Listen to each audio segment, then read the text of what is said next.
Hey, welcome on this Hill podcast, Ministry of Church on the Hill. We're broadcasting, recording right now in the dungeon of our studio here.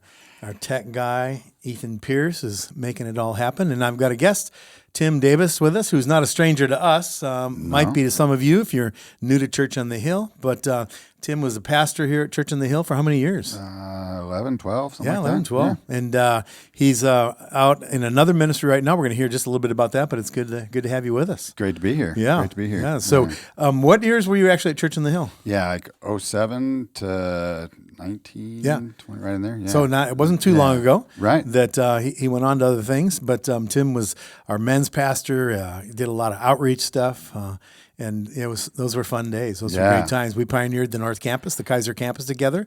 Yeah. So if you're watching this and you go to Kaiser Campus, this is one of the guys that helped make that happen. There we go. Man, I think in 07, 08, I think there was 275, 300 people, attending Church on the Hill. And now it's probably 2,500. I don't know. Yeah. It's pretty cool. God's done some cool stuff. Yeah. And speaking of cool stuff and growing, so there might be people, again, no background. The Rec. Yep. What is the Rec by Valor Mentoring? What is that? Yeah. So it's a brand, basically, of recreation centers or whatever. And so we see them as community access community centers, just public access community centers. Right. So, yeah. One of them would be the bowling alley in Kaiser, which used to be Town and Country Lanes, and now the Rec Lanes. And then we'll talk a little bit about the facility we just opened this week and stuff. So. Let's start with the bowling alley and being a community center. Yeah. Obviously, people go to a bowling alley to bowl, but they do more than bowl. Yeah. Right? Sounds like.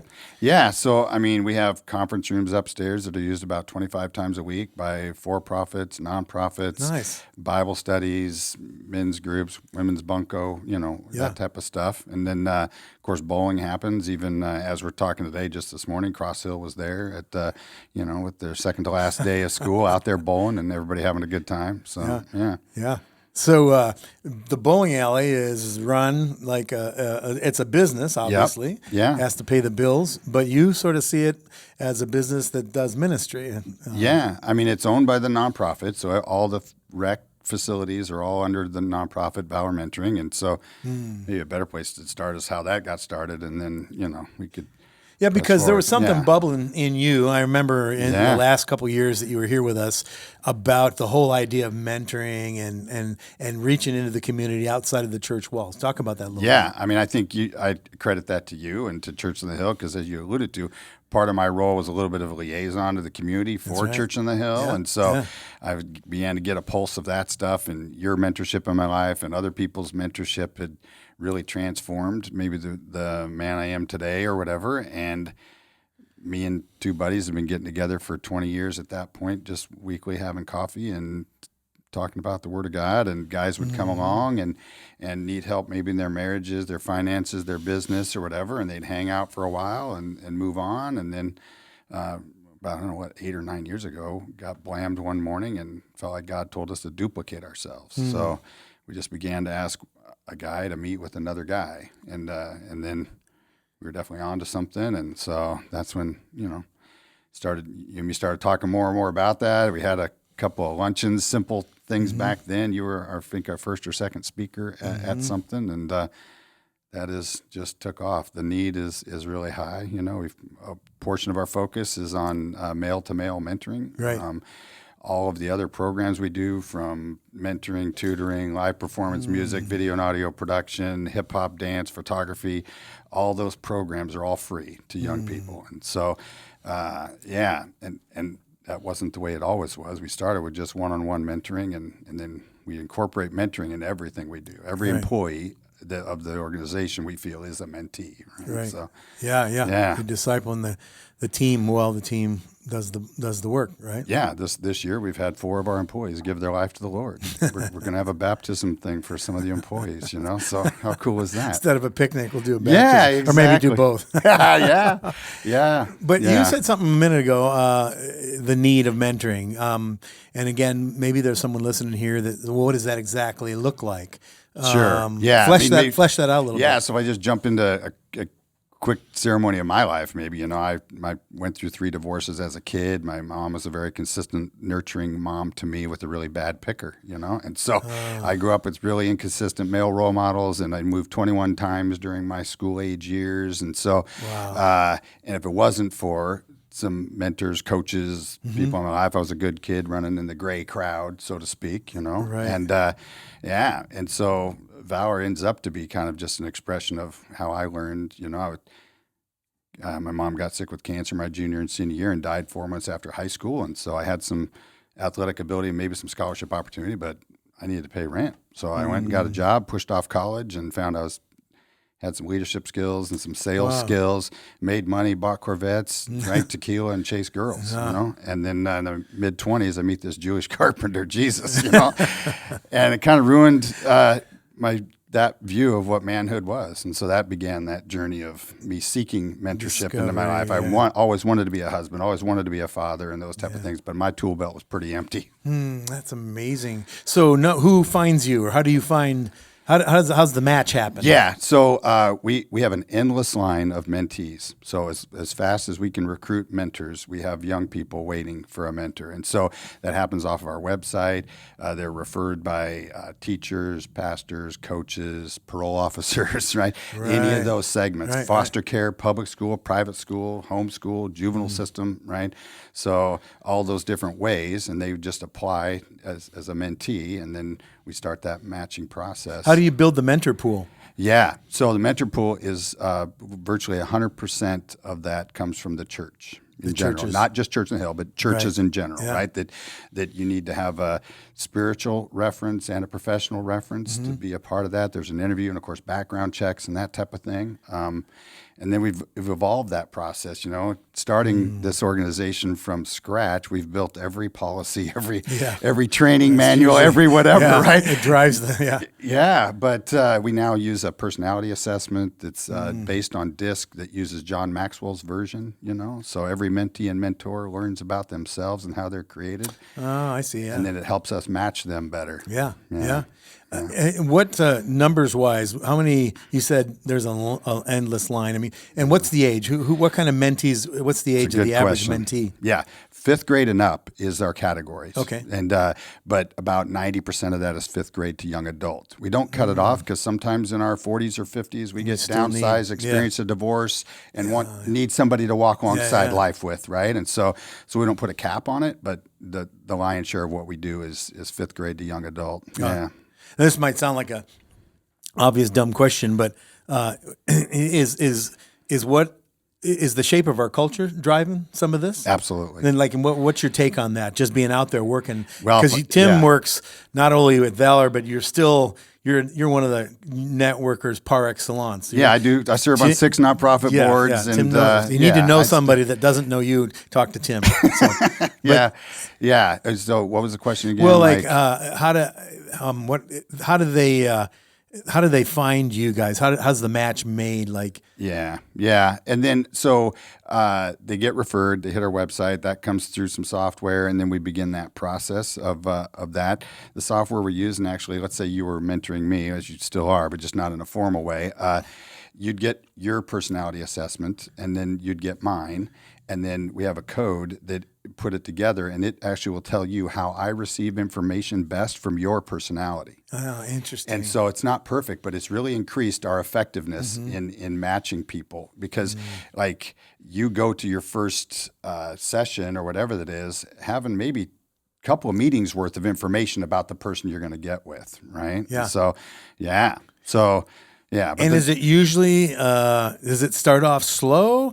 Like the first meeting is awkward, and then builds from there? Is that? Yeah, and our training stuff starts with the basics, active listening, what is being a mandatory reporter, like those basics, right? That you need to know. And then working forward from there. So sometimes it's awkward, not every match works, but most do. And then you just slowly build trust. And the 2 best tools any mentor has is ears, right? I mean, you need to do far more listening than you do talking, right? Yeah. Where I started to go, and then we both got distracted, was the need in the culture. You're seeing stuff in the culture, right? Yeah. That just feeds this whole beast. Yeah, so it's actually never been tougher to be a man in America than today. And let's say it's never been tougher to be a young man in America than today, right? And so I think that's one challenge. The second would be those other cultural influences, whether that be faith or otherwise. And so we aren't a religious nonprofit, but our leadership model is based on the historical figure of Jesus, and all the principles that we operate in are from the Bible. But we just feel like we don't have crosses on all the walls in our facilities or coffee shops or bowling alleys. But if you go there, you'll see 21 foot wide and 9 foot tall of our 8 values. And somebody who's a kingdom-minded person would recognize those words and how we could trace back to the Bible. But we think it's an expression of the church, right? I think that as we go farther into the culture, I think that it's going to be more difficult for people to go from the street or the marketplace to what they think is a religious facility. Yeah, I agree. But when they engage with some of the kingdom-minded people in the marketplace, and you gain some favor, or at least you're kind of cool, and you think something of the church, well, maybe I'll check it out, right? Type of thing. Building bridges. Yeah, so the church itself hasn't lost any value for sure, right? Right. But this is just another way, expression. Just a little bit of a jump. I was going to ask too, your relationship with the church. That's easy. I assume a lot of the mentors come from the churches, like you All said. of them, yeah. What about other agencies, like government agencies or education? Do they come looking for you guys, saying, "Hey, we've got 100 kids that love a mentor"? All of them, like foster care, public school, juvenile system, separations of church and state. None of that matters, because for the most part, they can't do what we're doing, and we do it for free. Oh, wow. So yeah, and so that's that. We haven't struggled in any area to continue to expand, you know, and we also don't abuse our faith in the way we go about it, right? Yeah. So, but we never apologize for it or back off from it, right? And that's not a deal breaker for a government agency. No, on the front page of our website and all of our literature, it's that we mentor men to lead Christ-centered lives so that families, women, and children thrive. Wow, it's right out front, right? So that's on your website. That's so our can you mission say it again? statement. Just say it again. So mentoring men to lead Christ-centered lives so that families, women, and children thrive. Yeah. Isn't that amazing that that's a novel concept today? Yeah. Just today, this morning, front page, New York Times, was an article about how less people are getting married. Like they estimate 40% of women will not marry around the world. It's pretty much, and some of it was statistics, some of it was anecdotal, but the whole idea is there's no good men out there to marry. Yeah, toxic masculinity. Yeah. And our culture creates these I'm not saying I agree with that, although I don't totally disagree with it. But that's their premise. Men that are out I'm never there getting that are married because toxic. there's no men that I would ever want to spend my life with. Yeah, which is and I would a sad say, indictment. I would say email me.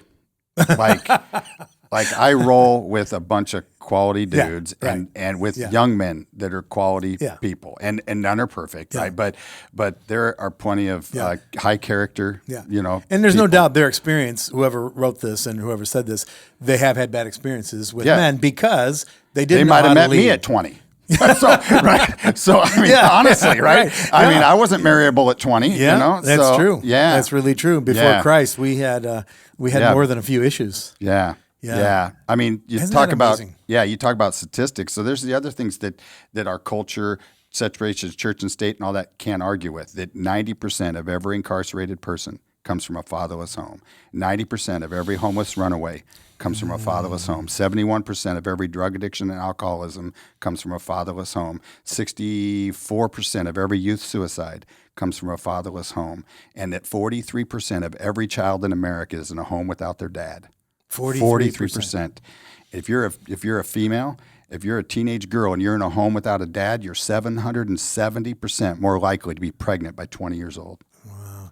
Yeah. The ripple effect of something as simple as, fatherhood, family, marriage, and so forth. Healthy manhood, right? Authentic manhood, right? Yeah. And I don't see that out of any chauvinism, right? I mean, I'm a big fan of women, two specifically, my wife and my daughter, right? So, but at the end of the day, what started Valor really was us attending lots of fundraisers, and we're involved in lots of things, and just video after video. And we were sitting there, and I'm like, every one of these videos I can trace back to we're the problem. I mean, a man led poorly, was absent, abusive, just fill in the blanks. Passive, apathetic. Yeah, and we're like, somebody should do something about that, and then we get the tap on the shoulder. And not that we're the answer for all that, but we got Part our of it. lane. Yeah. We're a piece to the pie, right? Yeah. So we're here in the city, Yes. Salem Kaiser area, and I'm not going anywhere. And trying to make an impact. I realize that Oregon's a tough place to live, maybe in different political structures or whatever.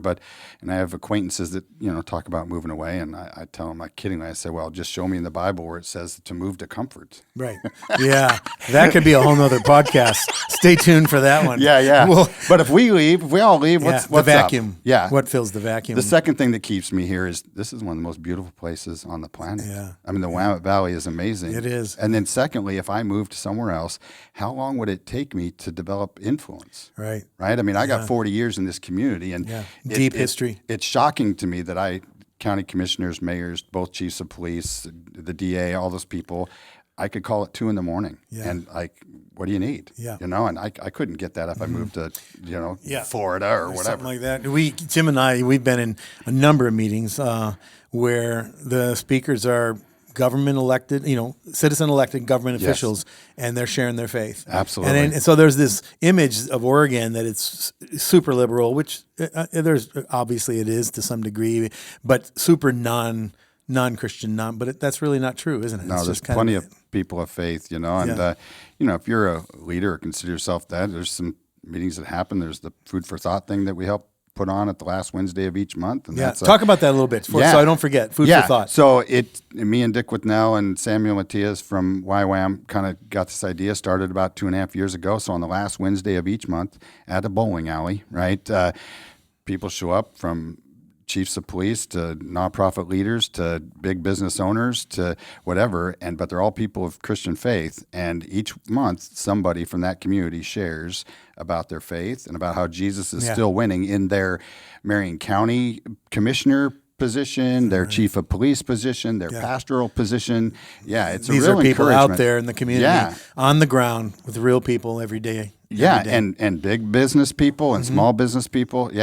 So it's an encouragement. Jesus is still winning every day in every neighborhood. Last Wednesday of every month. What time? 7:15. 7:15, Yep. And that includes something light breakfast and a bunch light of great breakfast conversation. and coffee. And you're around tables of 6 or 8 people, and so you're going to meet new people or network or whatever, but you're going to hear a good word. Yeah, I think what else makes it a popular thing amongst those leaders is that there's no agenda. So we don't ever raise money there, and we don't ask you to volunteer for any programs anybody might be running. So you get to go with that without holding your wallet or, you're just there to listen and receive. So, Hey, so a thought came to my mind, and maybe this is not a pop question, but I'm out there listening, and I'm hearing about toxic masculinity, being a better guy.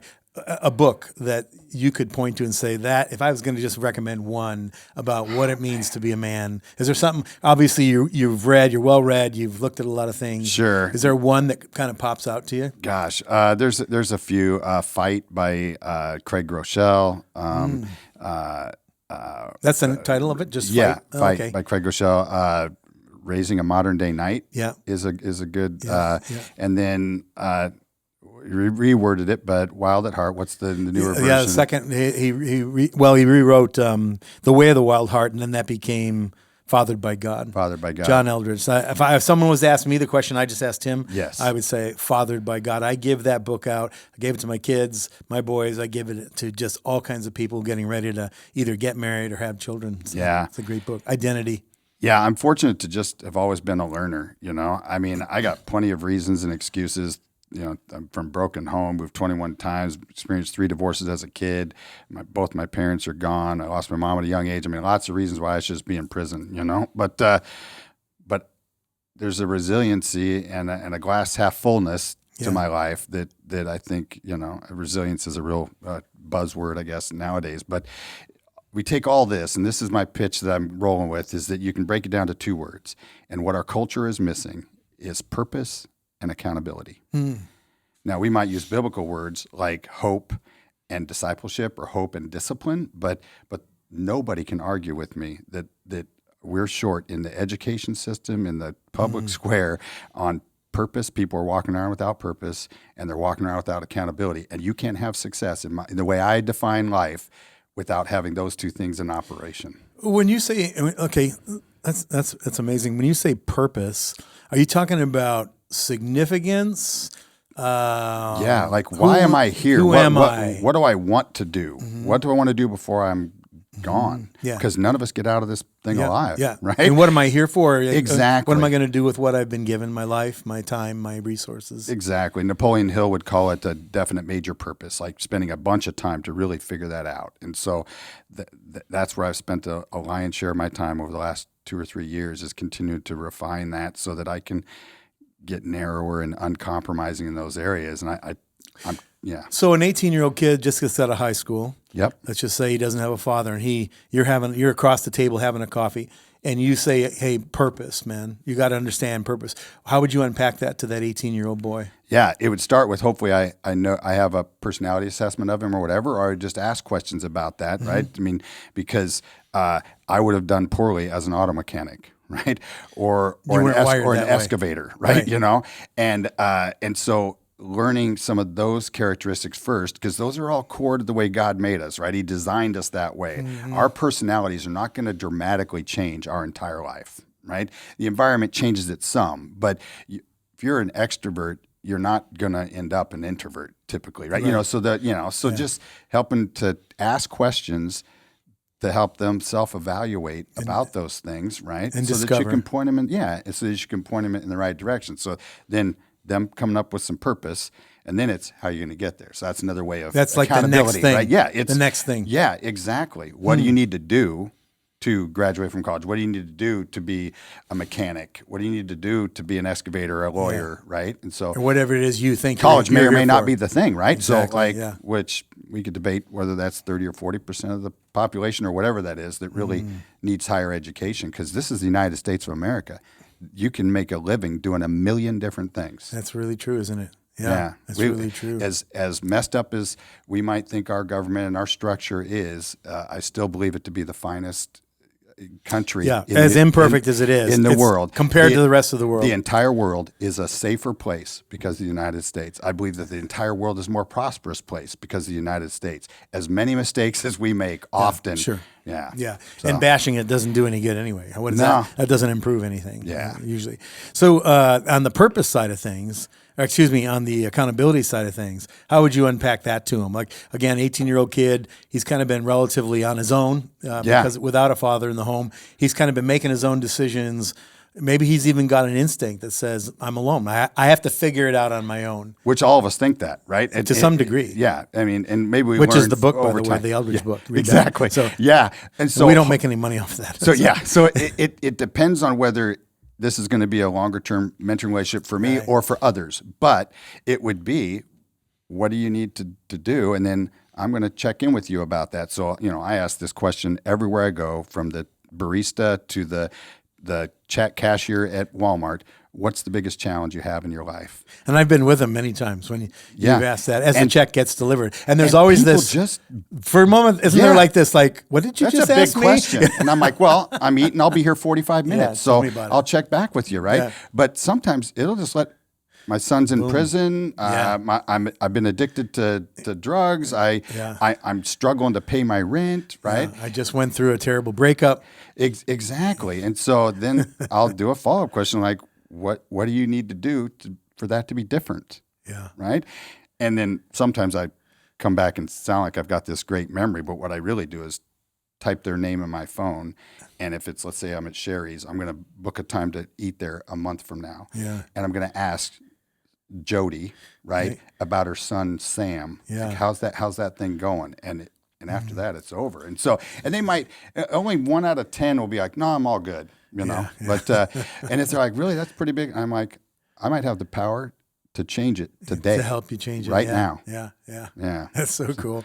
That's so cool. It's kind of like you and I guess, we have these recession-proof jobs, right? Because we wish we could be out of business. Yeah, right. That it's this kind of problem in our culture is never going to right itself outside of a major upheaval of some kind, either revival or something worse on the other end of the spectrum. But do you ever get like what's your biggest challenge? Like, to flip this question on you, Sure. in your position, you're running a ministry, you're overseeing staff, you got to keep a bunch of balls in the air, and you're not an excavator, you're a person that has to deal with all this. But, Yeah. we're not just moving dirt around all day. We're not that No. that's wrong. No. But we're responsible for people, and people don't always make the best decisions. Sometimes people, you and I have joked about this, where we, I can't believe you did that, or you really think that, or that's a good idea. Right. Yeah. So how do you stay afloat emotionally and all that? Yeah, I think that I have this soundbite I say all the time. It's like, look, I have the finest marriage I know on the face of the earth. Mm-hmm. I've got an amazing wife. I've got 2 young adult kids that I'm super proud of, that do serve the community in a way. I don't agree with every decision they're currently making, but I'm still proud. They're hardworking. They pay their bills, and that type of thing. And I have an 805 credit score, and I still have 4 mentors in my life. And that's 4 regular mentors, let alone guys that I get to check in occasionally like you and others. So that's how, and I give license to guys like you and others, and you can call me on any, like hold a mirror up and say, bro, and so that's helpful. And then just continuing to seek wisdom, because I can remember us freaking out, spending $500 on a microphone, right? And now we have $4 million worth of real estate and $100,000 worth of sound and video equipment. Yeah. Like, that's just It just floats. Yeah. So, we have 30 employees now, 2 facilities. We just opened the new, Kaiser Grange. Talk about that a little bit. Yeah. Kaiser Grange, what is that? Yeah. So it's the Rec Grange, and now we have the Rec Lanes. So that's, and they're by Valor. So the Rec Lanes by Valor, the Rec Grange by Valor. And so both of them come from a God-given conversation that wasn't my idea, right? So the Lanes was me leaving a board meeting with Dick Withnell and him saying, Don and Ann really need to sell Town and Country Lanes. And Don and Ann were 81 years old at the time. It was a rundown, blah, blah, blah. Fast forward, now we've had it 4.5 years, 500 people a day, lots of cool things happening. And then about 8 months ago, Alyssa came back from a Rotary meeting or something and said, the Kaiser Grange is for sale. And I'm like, oh. I drive by it all the time. It's just an old white building nobody ever used. And then later that day, somebody took a picture of the real estate listing and texted me and said, Valor buys next legendary building and makes youth center. And I'm like, that's not a half bad idea. Somebody should do something about that, right? And that was 8 months ago, and we opened this week to a 2,500 square foot coffee shop and a 2,500 square foot upstairs youth center. And it's 200 yards from the front door of McNary High School. That's what I was just going to say. Yes. The unique thing about this building is not that it's a really old building, but Right. location. Right? Yeah. So just explain that a little bit. Yeah. So it is, and we're pretty innovative as an organization. I'm blessed to attract really bright people. Most people on our staff and most people on our board are far more intellectually gifted than I am. But, we have a 2,000 square foot coffee shop. We've completely redone electrical, plumbing, insulation, the whole building, and so on. We have a $50,000, 8 foot wide, 4 foot high, full color, 2-sided reader board sign that was donated. We did about $450,000 worth of renovations for about $125, and so, that design, every day after school, there's programs that we'll run, starting in the fall. We'll do some stuff this summer because we just opened. But Right. It's And a constant stream of high school kids. yes, 2,000 impressions an hour by drive, but several 200 to 500 kids walk by the building every day. They literally walk by the building. and the building is 30 feet off the sidewalk. Yeah. Yeah. So we've been soft open for about a week, and kids are coming in there with 3 different colors of hair and 6 piercings and just hanging out and playing cards and having a cup of coffee or a free something. Yeah. Yeah. Did you guys, just curious, have any conversations with McNary Absolutely. about that? All What did along. that sound like? Yeah. They've been a great partner to us. The current principal is a great guy. Their staff, their ROTC kids, and so on have put a lot of blood, sweat, and tears into the building, and so on. So, and we want to continue, of course, to be a great partner to them. And so I think the concept that we've come up with is a public access community center. We love and partner with the YMCA. We love and partner with the Croc Center. We love and partner with the Boys and Girls Club. But you have to be a paid member to be in all those buildings. Yeah. But our facilities are free, and all of our programs are free. Yeah. Wow. So we raise money, use the revenue that the buildings produce, a lot of private giving, and grant money to help subsidize that so that we can keep the programs free. There's probably a lot of mentoring organizations around the country. That's not something that an idea that we invented. Jesus had 12 guys. He called them his disciples, but that's basically what he was doing, right? Hey, be with me, walk with me, watch me work, imitate me, and then he sent them out to multiply this thing he called his church, right? Yeah. Yeah. So it kind of we're in that same sort of business. Absolutely. Yeah. Yep. The gospel still works. Yeah. Yeah. That's one. Yeah. Do you ever anybody ever contact you from outside the city and want to know what you're doing? Like, Yeah. hey, what are you guys up to there and how are you doing it? Yeah, we got contacted by the Washington, D.C. So the Office of Juvenile Justice and Delinquency in Washington, D.C. reached out a couple years ago, and we partnered with them. They evaluated some of our training material, and they're like, man, I wouldn't change a thing, you know? And so, yeah, from that to we intend to do more of these buildings. We hope to have some really killer announcements over the next 12 to 18 months. Expanding, you mean? Yeah, because what we've learned, it wasn't part of the original design. The programs is the power, right? The relationships and the mentoring is what drives us, right? And we can do that through software and relationship anywhere in the country from here. But having facilities gives us a whole nother level of influence and a little bit of control. I don't mean that in a twisted way. I just mean there are facilities, and we don't lease them, we own them. Right. And so there's a little less influence that we Things don't can't we don't be have to moved put up around with. on you. Yeah, right, yeah. And so that's become part of what we intend to do, and continue to grow. And so if I want to be, I'm listening to you, and Yep. I say either A, I need a mentor in my life, or B, I'd like to try that mentoring thing. What's the road? If you went to valormentoring.com, Okay. there's a button for each of those options there. Each option, I want to be a mentor, or I want a mentor. Yeah, I need exactly. And there's a volunteer option. Like, think of it. I mean, we do more than 1,000 events a year for more than 25 people or more. We don't even count the ones that are under 25, which is several thousand more. So, we need help in following up with calls of our mentors each month, right? Checking in and encouragement. Maybe you have administrative gifts, and you want to help us collect more data because we're adding lots of stuff around trauma-informed assessments and other things, right? So there's lots of opportunities, lots of volunteer and maybe potential employment opportunities, which is kind of how most people at Church on the Hill got where they started in the pew, right? And you assessed some passion, some vision, some understanding, and some unity in the way we move forward. And so male or female, I could get doesn't involved. matter. No. Again, we talk primarily here about men and fathers and boys, but there's plenty of opportunity as well. Half of our employees are female. Yeah. Man, we'd love to have you. Yeah. Yep. Man, Tim, well done. What a great having thing. the time of my life. Never worked harder and never had more fun. But hopefully we're working smarter, right? Yes. It's really out of delegating, letting other people do it better than you could do it. Staff our weaknesses. Absolutely, which there's plenty when it comes to me. So. Thanks for taking a few minutes to check in with us. Pastor Jason's out of town this week. He'll be back on the weekend. And if this was helpful or if this was something that was interesting to you and you think someone else would benefit from it, pass it along to them. We'd love to spread the word about Valor Mentoring. And if we can help you in any way, pray for you, answer any questions, please don't hesitate to get a hold of us. So, thanks. Have a great weekend, and we'll see you soon. God bless.